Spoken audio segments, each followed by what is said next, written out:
Hello, everybody. Welcome to the Buckeye Weekly Podcast. I am Tony Gerdeman, here as always with Tom Orr. Tom, how's it going? Tony, I'm great. Still kind of flying high off of the big bowl predictions win from yesterday, but that's all right. That's all right. We're not here to. I'm not here to make you feel bad about losing. We're here to talk about other things. So it'll be the last time I mention it, probably. Will it? Probably. I said probably. Probably. No, Tom, you don't need to make me feel bad. I'm just happy that you got to experience some of the joy that I have become. Like it doesn't move me as much anymore. It's been old hat. I've become desensitized to winning every week. So it was just a good reminder that I can't take these things for granted, which I've been doing. And I've maybe been letting the people down as well, because they don't expect me to lose a week of bold predictions. That's not what the show has ever been about. It will never be about that again. I'm not saying I'm guaranteeing I'm going to win out from here on out. I'm just saying if I lose, we won't talk about it. That's very bold of you. That is very bold.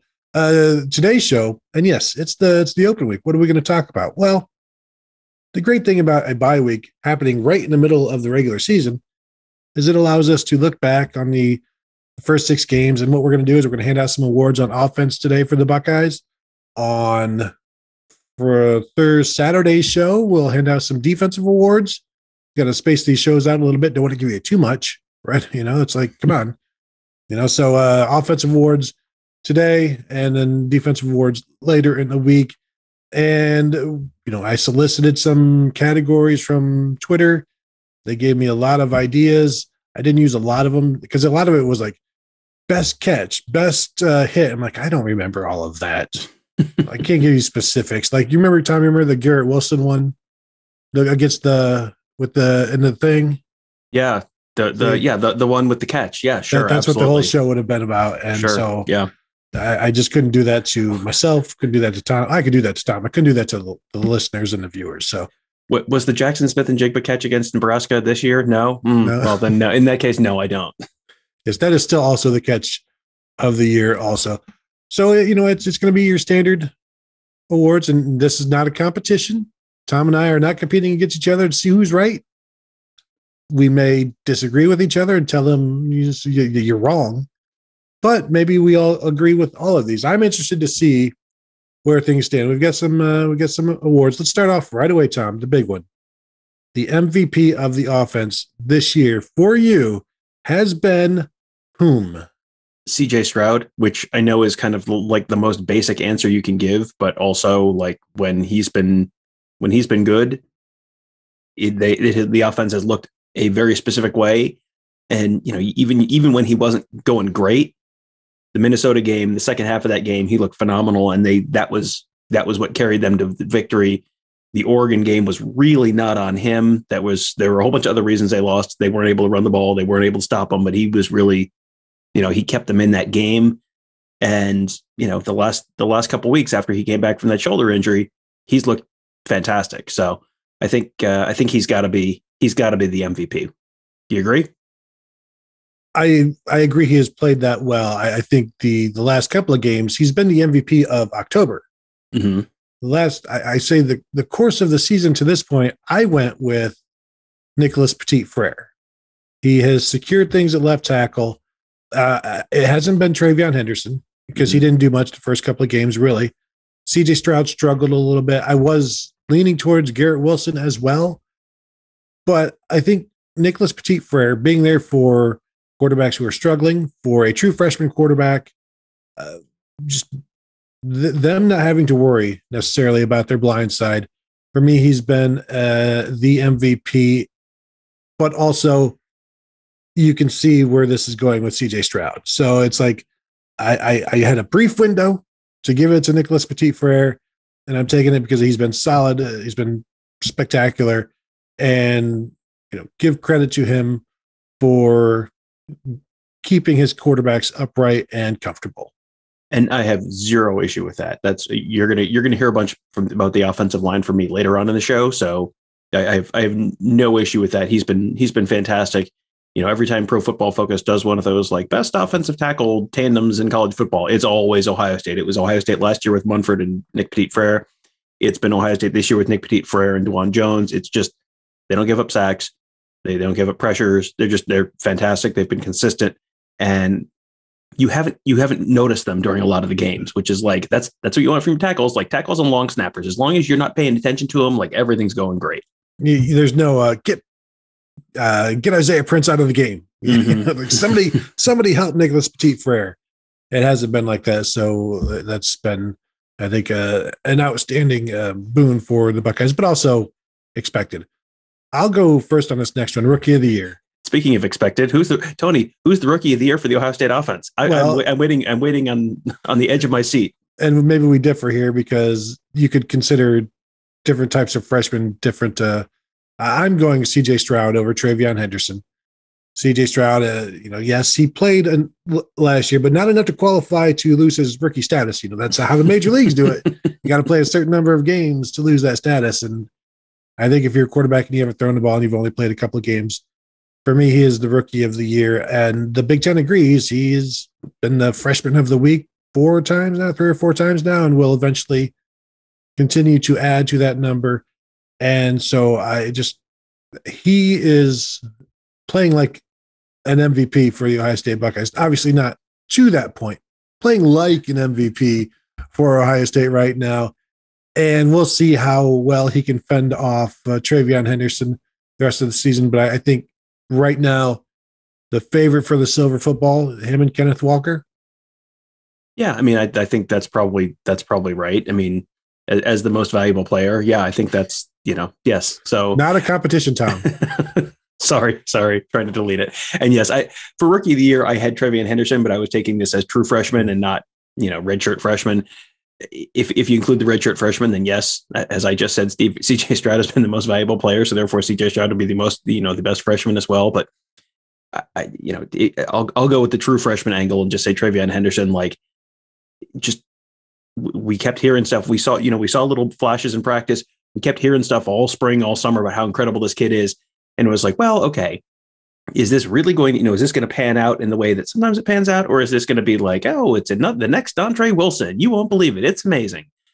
And nope, it was legit from day one. It was, week one, he only got a couple of carries, but then had a 70-yard reception against Minnesota, and 270 yards, broke the freshman rushing record against Tulsa.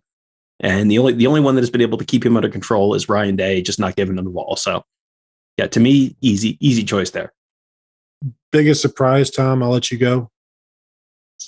Yeah, sorry. Just taking a drink. We're alternating. Yeah, sorry. It was just taking a drink and you interrupted me. So I'm going to say the offensive line, and the offensive line to me is a surprise. Not that they're good, but just, they kind of completely overhauled the line in the middle of fall camp, and there's been no issues. And Thayer Munford goes down and misses a couple games, and there's been no issues. And they're shuffling guys around at this point and playing 6 linemen and just kind of like moving pieces around in the middle of games and middle of drives. No issues. It's just, you were going through all of fall camp going, I wonder which of these offensive linemen, alignments will work best. Is it the one that we sort of anticipated with Matt Jones at left guard and Thayer Munford at left tackle and Nick Petit-Frere at right tackle?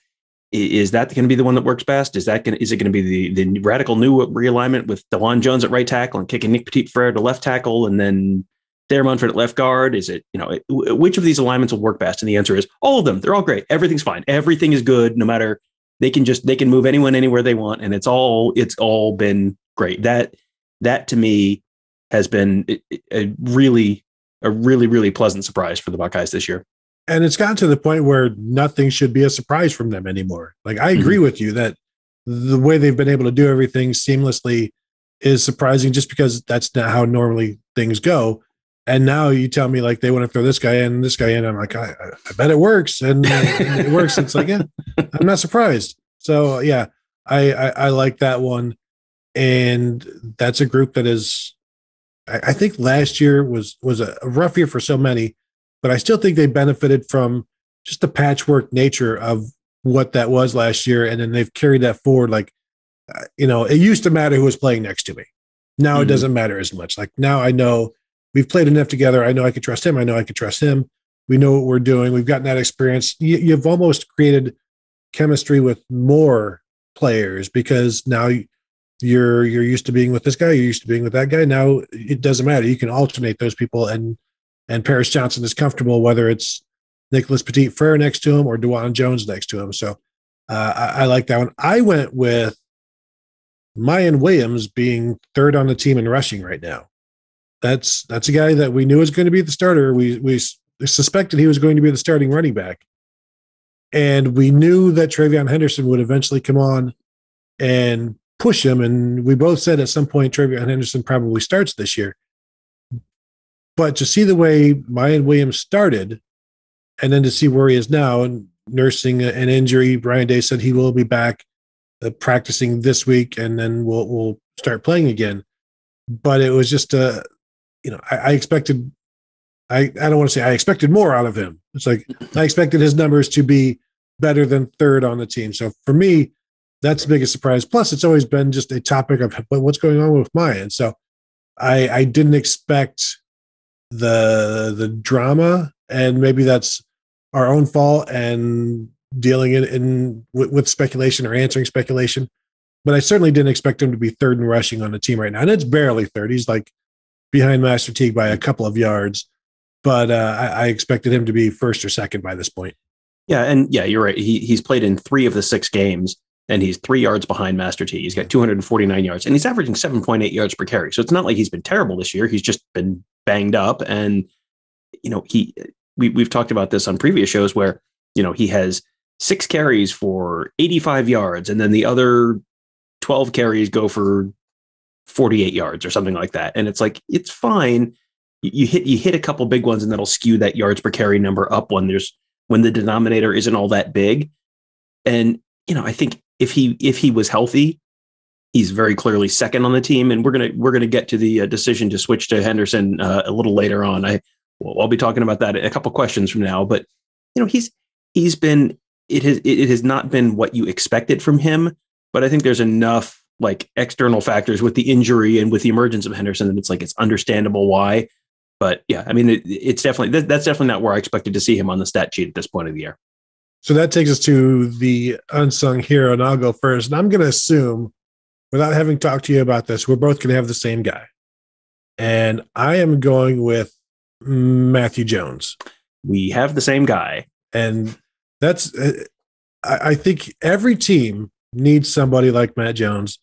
And Ohio State has had somebody like Matt Jones for his time, but also before his time, like we mentioned, like a Brandon Bowen or Joshua Alabi, or somebody who can just come in and play as well as an all Big Ten player and start in spot duty, or just continue to stand and wait for their turn. And then when they get an opportunity to play, we need you for these 7 snaps. Boom, I'll go give you 7 great snaps. Or we need you for 72 snaps. Boom, I just gave you 72 snaps and I graded out a champion. He is the guy that allows the offensive line to work when it's broken. Like you just put him in, and I don't know, he's like duct tape. Is he, Flex Seal, whatever you want to call him? That's what he is for the offensive line. Because if you lose a tackle, you move Thayer Munford out and you put Matt Jones in. You lose a guard, you put Matt Jones in. You lose a center, you can put Matt Jones in. It's like, hey, just put Matt Jones in, and it's set it and forget it, basically, Tom. That was neither of the products you mentioned earlier. Set it and forget it. That's all right. Tony, for the first time in show history, I'm going to say, yeah, that was good. You nailed it. I have nothing to add. That is exactly, you got that exactly right. Good job. Speaking of bold predictions, I had that one. Tony will say something and I'm like, yeah, exactly. Good job. So we're just going to move on to the next one right now. Player who deserves more snaps. I'm going Emeka Egbuka on this one. Like he is, we haven't seen a ton of him on offense. You're seeing a little more. You saw he had 3 catches for 31 yards, I think, against Maryland. But you're seeing him, like, they very clearly know what they have with in the kick return game. He's making big plays in the kick return game. They can't stop talking about him in the kick return game and what he brings there. You're seeing a little bit more in the wide receiver room. It feels like if they didn't have the 3 elite wide receivers they have right now, he would already be like a regular part of that rotation. And right now he's kind of stuck behind, three guys, but you saw it against Akron, that one play where it was 85 yards and what, the fourth longest play in Ohio State history or something like that. Like, you put the ball in his hands and good things are going to happen. He's someone who I want to see more from Emeka Egbuka in the back half of the year. And it would not surprise me at all if he had like a Chris Olave back half of the season, from Chris Olave's freshman year in 2018, where you got to October and it was just like you hadn't seen a whole heck of a lot out of him. And then like late October into November, all of a sudden this guy's a big part of this offense. It would not surprise me at all if that's how Emeka Egbuka, ended up at least, maybe not to the degree of Chris Olave, unless one of the guys ahead of him gets hurt. But you see that continued growth and just becoming a bigger and bigger part of the offense as the season goes along. I was thinking about that this week. Is he about to take that same step that Olave, Garrett Wilson? Chris Olave at this point as a true freshman, 6 games in, had 2 catches. Garrett Wilson was much more of a part of the offense. He had 10. Emeka Egbuka has 4 right now. So and I'm just looking at the 10 catches that Garrett Wilson had in 2019 as a true freshman. 17, 71, 77, went for about 101 yards. So Emeka Egbuka is already beyond that in terms of yardage. He's already bested Garrett Wilson in his first 6 games. Now, we know what Garrett Wilson did the rest of the season, having the best freshman receiving season since David Boston in 1996. I don't know that Emeka Egbuka gets to 30 catches like Garrett Wilson did as a true freshman, but I can certainly see him having that impact, maybe not every week, but there are going to be weeks where he has, 4 for 60 and a touchdown. And he was the first guy I wrote down for this. And then I changed my answer. And now I maybe the wording is wrong, because is it player who deserves more snaps or player who needs more snaps? Because I think that's 2 different things. I do agree Emeka Egbuka deserves more snaps. TreVeyon Henderson needs more snaps. I mean, he 8 touches a game. No, this is one of the best players in the nation. He needs 16 to 25 touches a game. Now, do you need him in a 42-point win? No.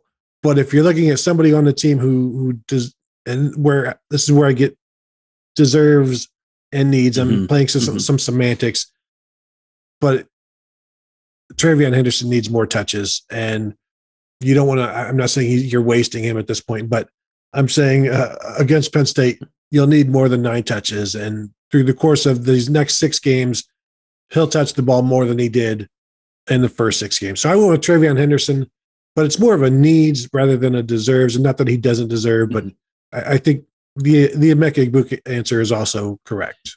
Yeah, and I think that the distinction there is needs is he's going to get it. Like, this is not an injustice being done to him. This is just circumstances adding up to he hasn't gotten them because they haven't needed him yet. When they need him to, he will. Deserves is Egbuka. I could see Egbuka not getting a significantly increased number of snaps. Like, it's possible that they just kind of ride their 3 guys all the way through the season, and Egbuka just stays kind of like a role player and a second half player and that kind of thing. I think if TreVeyon Henderson is healthy, TreVeyon Henderson is going to get, in the probably Indiana, Penn State, Michigan games. I mean, maybe Iowa game. I mean, you're looking at 5 games where I would be very surprised if TreVeyon Henderson didn't have 16 to 20 touches at the very least during the course of the game. So I don't, I'm not as concerned with him getting, still being kind of stuck behind someone, because he's not. He's he's going to be. They've functionally told us, yes, he's going to be a bigger part of the offense. We're just trying to manage his workload right now. So yeah, that's an important distinction there. But yes, those are both good answers. And he's the guy who is going to have more touches. Like if that was an award, who's going to? That would be him. I will go next because we differ here, even though both of these coaching decisions were extremely important. I'm going to go with the offensive line shuffling with Thayer Munford to guard.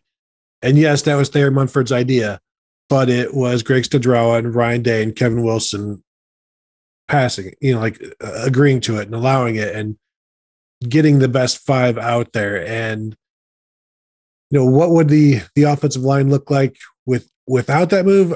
Still pretty good because again, Matt Jones, he's going to be in there and he's been able to step in for an injured Harry Miller. But I just think that was a situation where even when it was talked about, it's like, well, I don't want to say it's dumb, but it seems a little silly. And as it's happened, you've solidified an offensive line that was already solid. And what it has also done is you lose Thayer Munford at times, and then you can replace him with Matt Jones. And if you would lose Thayer Munford at left tackle, now you've got to slide Nicholas Petit-Frere over, who hasn't played it, or DeJuan Jones, who hasn't played it, because those guys have been playing right tackle. So I'm actually talking myself out of this one, thinking about, hey, remember Matt Jones and all of the goodness that this offensive line does. But I still think that was a big decision. But I am probably, Tom, going to have to side with yours on this one now that I've actually talked myself out of it. Did we talk about what mine was? You referred to it a little bit ago. Well, my most important coaching decision was the change to TreVeyon Henderson much earlier in the season than I expected. Mm-hmm. And yeah, that to me, I think if you go back and listen to our preseason prediction shows, we're talking about, TreVeyon Henderson is going to start as the third stringer or the second stringer, but by mid-October, late October, early November, he's going to be the starter. This was game 3, like after Oregon, game 3, TreVeyon Henderson had 223 carries for 270 yards. Like he was the dude week 3 and has not stopped being the dude since then. And they have sort of managed his load since then, where they're still not giving him 20 carries a week because they don't want to put that, they don't want to put that much wear on his tires right now, but he is very clearly the number one guy. Week 1, he only had 2 touches and had that 70-yard touchdown. And it was like very clearly like this guy is gonna, this guy is very clearly number 2 on the depth chart, if not number 1. And then by week 3 to have him be the, like very clearly the guy, that was a coaching staff that exhibiting, I think, a flexibility I did not necessarily expect them to have that early in the year. Because that's a lot to put on a true freshman's shoulders, especially in a running back room that has as much other talent, veteran talent, as that one does, because that can put the veterans in a bad spot, to have the guy younger than them just leapfrog them on the depth chart immediately. But yeah, that to me was the most important decision, because that really changes the ceiling for this Ohio State team, I think. Yeah, I like that one as well. And it came into the season like how many carries is Master T going to take from TreVeyon Henderson? And within the first month, it's like, no, you've got that wrong. Mm-hmm. and the only way TreVeyon Henderson is going to lose carries the rest of the way is if they don't need him on the field. And he is definitely the guy. And to see them turn to him so quickly says a ton about him. But as you said, the flexibility from the coaches is something that you don't always see. And there's a number of guys that you could point to in the past where it's, why are they still playing? That sort of inflexibility that is clouded as seniority and things like that. But good for them. They went to the best running back on the roster. Who knew? And have used him. So that goes. The next one is most improved player. Tom, I'm going with CJ Stroud here, and you go back to week 1, and he's sailing balls, and he's messing with his shoulder, and I think a lot of the most improved has to do with the health, where that shoulder is just kind of healing on its own, and that week off that they gave him really benefited him. But week 1, it was like he looked like a nervous freshman the first half of the game, and then the second half of the game looked fine. And week 2, he was pretty good, but not great, and was again sailing some passes, wasn't super accurate. Week 3, still a little bit. Then you take the week off, and all of a sudden he is just raining hellfire on people after that. And that he, I think he was in some ways an unpleasant surprise a little bit at the start of the season due to that shoulder, due to the health. And this is someone who has won 4 Big Ten Freshman of the Year, Freshman of the Week awards in the first 6 weeks, including that first week. So, how much has he really improved? But if you look at the results on the field, like, yes, he has very clearly improved. And, he's another one where, TreVeyon Henderson at running back changes the ceiling for this Ohio State team. CJ Stroud, if he is healthy CJ Stroud and good CJ Stroud, that changes the conversation about this Ohio State football team and what it could be later in the year. I like that one. And it's clear he got better when he got healthy. My answer here is Luke Whipler, who now has taken over the center and has taken ownership there. And I think he's Ohio State starting center for 2021, 2022, 2023, and then 2024. Like he's going to be a 4-year starter, I think, at center because it's not usually a position that leaves early, even though at Ohio State they actually do. So I'll amend that statement later. But this is a guy who started off with some rough snaps, and he still has a ways to go. He's still just a redshirt freshman, and they didn't run the ball all that well in the interior against Maryland, and it's not the first time they've struggled running the ball up the middle. So he's still got some work to go, but I think he has improved, and that is his job now. And Harry Miller is on his way back, but there's no I don't see Harry Miller taking that job this year.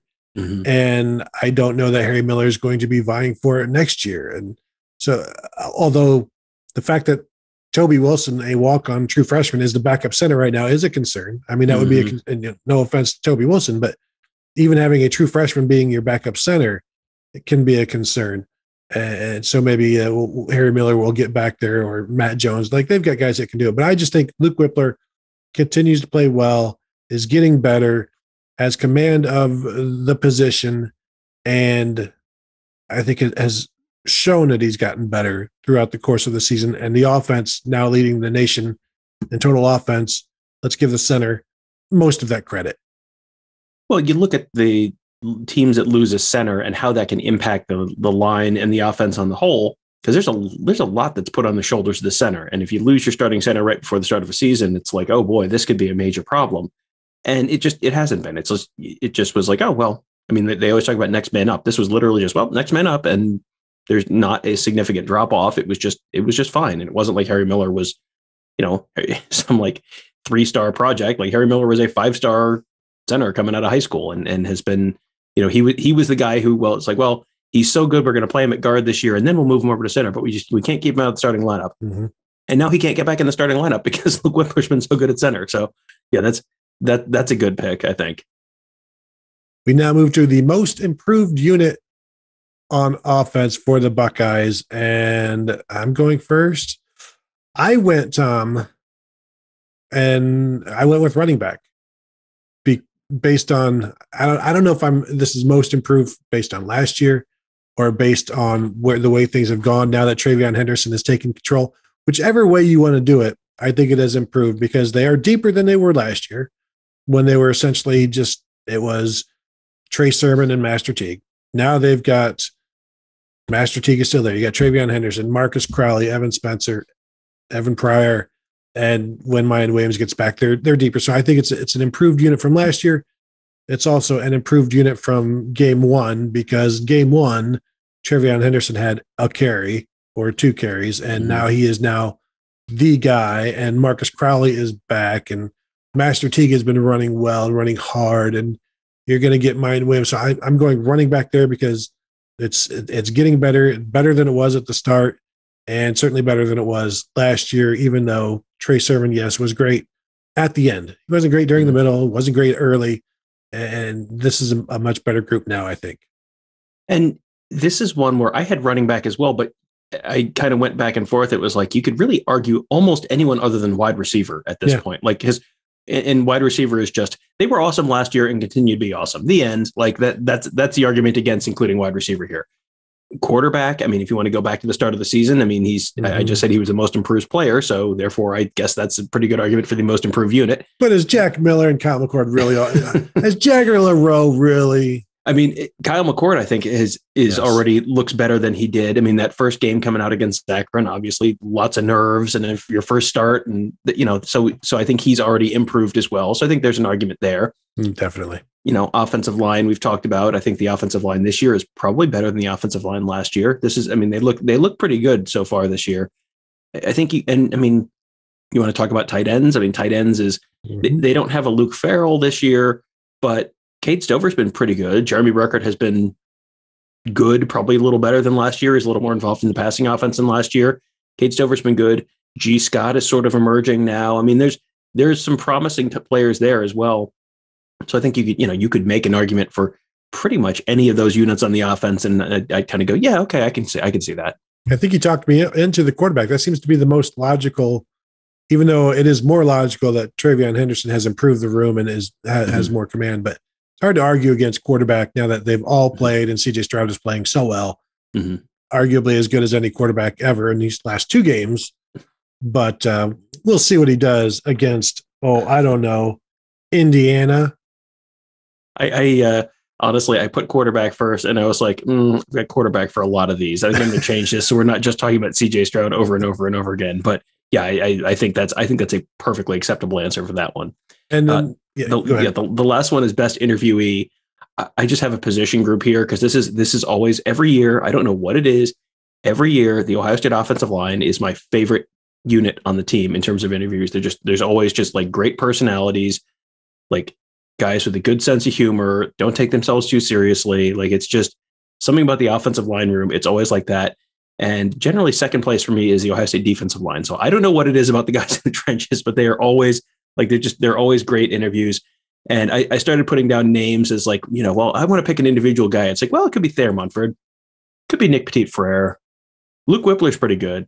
Harry Miller's always interesting. It's like, all right, I'm just naming the entire offensive line. Like, all right. So we're just going to say the offensive line. Yeah. And that is the correct answer. And DeJuan Jones is good. And, DeJuan Jones is fantastic. He's hilarious and likes to talk and has a good time. So there are too many. It's an ensemble.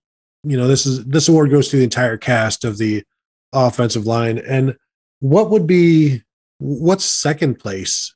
If you're talking about just a position group, I think they're all, it's just like the offensive line is all jumbled together. And I think the rest of the positions are almost all jumbled together because no one position stands out above the other quite like, the offensive line is boom, everybody else. And no offense to anybody else, but they're not offensive linemen. I mean, frankly. Well, and you go back to the first half of the year. It's like I remember the Travion Henderson interview. He was talking about investing his money and that kind of stuff. Mm-hmm. Like Travion Henderson is a good interview. I enjoy talking to him. But yeah, no, I think there is this is not a slight on the rest of the team. This is just like who was the second best player on. I was going to say the second best player on the Chicago Bulls and the who is the second best player on a bunch of those Cavs teams with LeBron. Like there's a good a good comp. Like.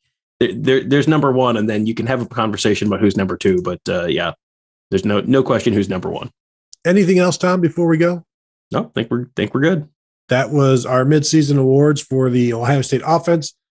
Again, we will have our midseason awards for the Ohio State defense coming up in a day or two, and I'm sure it'll be just as controversial as this one. And we'll see if you disagree with anything. Feel free to let us know. You can find us anywhere. You can find us on Twitter. You can find us on the Ask the Insiders message board at BuckeyeScoop.com. You have to be a member. So if you want to yell at us, it's going to cost you. Don't yell at us on Twitter where you can do it for free. Join and become a member. And you can also find us, as always, at youtube.com/BuckeyeScoop for this show, the defensive award shows, and all of our streams and things like that. So thank you guys for watching. Thank you for listening. And we will talk to you later.